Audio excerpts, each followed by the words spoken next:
Hi there, MTNZ. I'm back again with Chewing the Fat, and today I have the pleasure of chewing it with Lewis Francis. How are you, Lewis? I'm good, thank you. How are you? I'm good. I'm once Good. again sitting in the sunshine in my outside position, which seems to be the go-to for chewing the fat. So, Lewis, Right. tell us a little bit about your journey. How did you start in the world of musical theatre? Goodness. I suppose I started at school, so I was doing like productions at school, plays, musicals, and I loved it. So I kind of branched out. I did some community theatre back in Whangaproa in Orewa. We did shows at Centre Stage and also at North Shore Musical Theatre.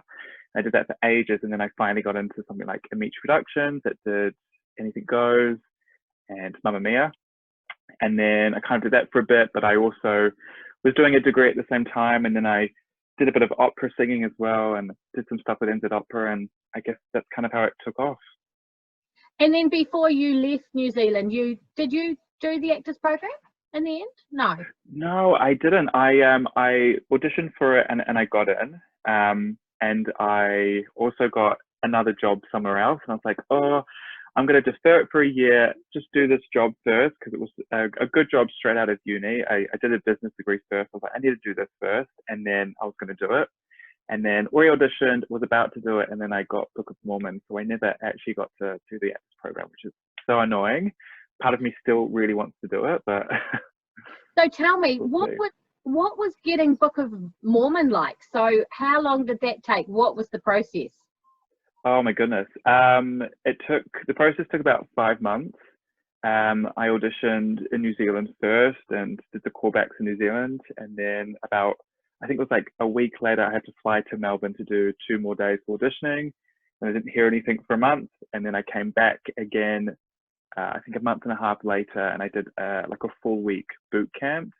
So I was learning the material. I was there with 7 other people, with the musical director and the associate director from Broadway. We just worked through some stuff. And then I think it was like another 2 months, and I had like 2 more singing lessons via Skype.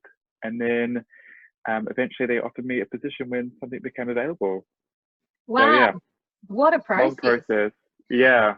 And when you got that call saying we want you, the final call after all of that, what was your reaction like? Was it a scream? Was it a jump up and down? Was it a ring everyone? What was it? Yeah, I think it was a mixture. I think firstly I was like, oh God, finally, like I have an answer. But also like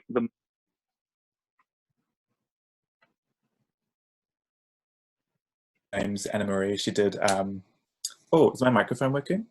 It's just come back on. We just lost 1 second there. Oh, sorry. I'll take these out. It might be better. Yeah, I was living with another actress at the moment who did, I think, Hibiscus and Ruthless. And then I told her and she like screamed, and then it like made me like more and more excited. But yeah, it was great. And how long have you been Book of Mormoning for now? God, it was about 2 years and 4 months before we closed. Wow. Long time. And of course you were here in New Zealand when you closed. Yeah, right. Which So was you had done what, a week? 2 weeks? Yeah, we literally just opened. I think it had been a week, and then COVID hit and we had to close. Like performing on home turf. Gosh, it was nice actually. I felt like all my worlds were colliding a little bit. Obviously, I've been in Australia for 2 years, and then coming back and bringing back a piece that I was like very proud of and very excited for. You know, not only Auckland to see, but some of my family and friends that couldn't come to Australia and see it. Yeah, it was great. It was lots of fun. And what other New Zealanders are in the show with you at the moment? So a guy called Joel Granger, he went to Kristen, I believe. Yeah. We did The Boyfriend together at Centre Stage. That was like 2000 and, oh my goodness, like 2009, I want to say. Wow. Yeah, so we kind of like started off in the same theatre and then went our separate paths and then joined back together in the show, which is, you know, incredible. So much fun. So he's the only New Zealander apart from you? Yeah, we had another New Zealander, another Joel Hewlett, He has been in musical theatre in Australia for like a good 10 years. Like he did Hairspray. I think he did a chorus line. He did Aladdin for a long time, and then finally came into Book of Mormon. But he left just before we came to New Zealand. Yeah. Right. Cool. And so, thinking about the New Zealand landscape, you said that you started up in Whangaparoa with Orewa Centre Stage, I should say. That's right. And then onto North Shore, and then you were at AMT and Amici Production.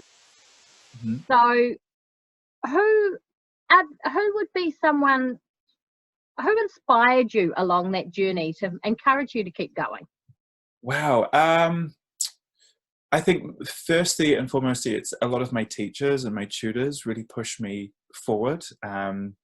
So I learned to sing classically with Frances Wilson Fitzgerald at Auckland Opera Studio, and she really pushed me for my singing. And even before that, I had another singing teacher called Helga in Whangaparoa. She like really pushed me and kind of like, I don't want to say like discovered, but she kind of saw that I could sing and taught me. A lot of my teachers from school, Joanne White and Philippa Jones and Danielle Savage and Ruth Baker, they really kind of pushed me at school and knew that I loved it and just kind of helped me cultivate it, and it was just really, really supportive. Right. But I suppose in terms of like artists, people like, like Solemio. Yeah. What I love about them is that they're quite versatile in their craft. So obviously they're classically trained, but they're doing sort of like this opera sort of thing, and then they release CDs, and one of them did a musical, and then another one's gone off to like San Francisco to do more opera. And people like that really inspire me, just being versatile and in their craft and doing gigs here and there sort of thing. Yep, making us realize that we might be at near the bottom of the world, but we've got talent here, and we actually can go out and do it, can't we? Absolutely, yeah. So if I asked Blake this actually the other day, if there was something you could say to a young person looking at wanting to have a performance type career, what piece of advice would you give them? Goodness. I think I've actually said this before in another interview, but there's something that really helped me was that, well, two things. First of all, there's no linear path in this industry. We all come from different backgrounds, different trainings, different schools. But, someone's career could start from 10 and then someone else's could start at 35 or 50. But the most important thing, I think, is to kind of keep upskilling yourself and keep working on your craft. So I think it's really tricky because you have to keep putting yourself in those really vulnerable positions. Often there would be performance opportunities for me and I'd have to sing by myself, and I would always be like, oh no, I'm not going to do it, I'm too nervous, blah, blah, blah. But you have to just do it. Just keep doing it. If it goes terribly, learn from those mistakes and like work on it for next time. But I think those are the two pieces I'd give. Fantastic. And that's really good advice. You have to put yourself out there and be open to the criticism, and realize that often criticism is the feed forward for improvement for later. Absolutely. Totally. So what are you doing to keep yourself creative during this time? I'm trying to get a bit of a routine going. I'm actually in Palmerston North at the moment with a few friends. I'm trying to do yoga every morning and then do a workout with the rest of the flat. But in terms of creatively, I bought a couple of acting like working books. So I've kind of like reading on that, writing some notes. I've got one more book to read. And then also a piece of advice that someone taught me that I found really valuable was that when there's no work, you need to start creating the work. So working with other people and, making something, and whether it's like online based or submitting it for something, instead of just sitting at home doing nothing, I don't know, write something. I have a couple ideas down for like maybe, I don't know whether I want to do like a YouTube series or something, but I'm kind of like just writing down ideas and just not being too hard on myself and just putting it down and see what happens, and then see what it turns into at the end of the lockdown.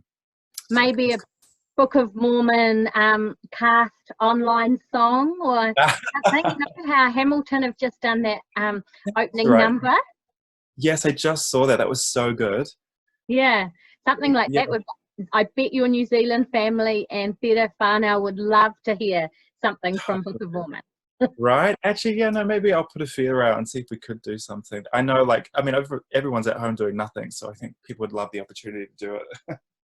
So when this comes to an end, what's the plan? Is back to Australia for more Book of Mormon, or? Yes, hopefully. That's a $1 million question. I think I will move back to Australia, back to Sydney. I've got a new agent there and a couple of vocal coaches and acting coaches that I really want to work with while I'm not in a production, and then kind of start to break into on screen and do more auditions and see the casting directors there. Obviously, I booked like a very, very successful show, but it'd be nice to be there and be available to kind of put my feelers out for other opportunities that may present themselves. So that's kind of the Fantastic. plan. Yeah, stay there Fantastic. for a bit and then maybe London later. Great.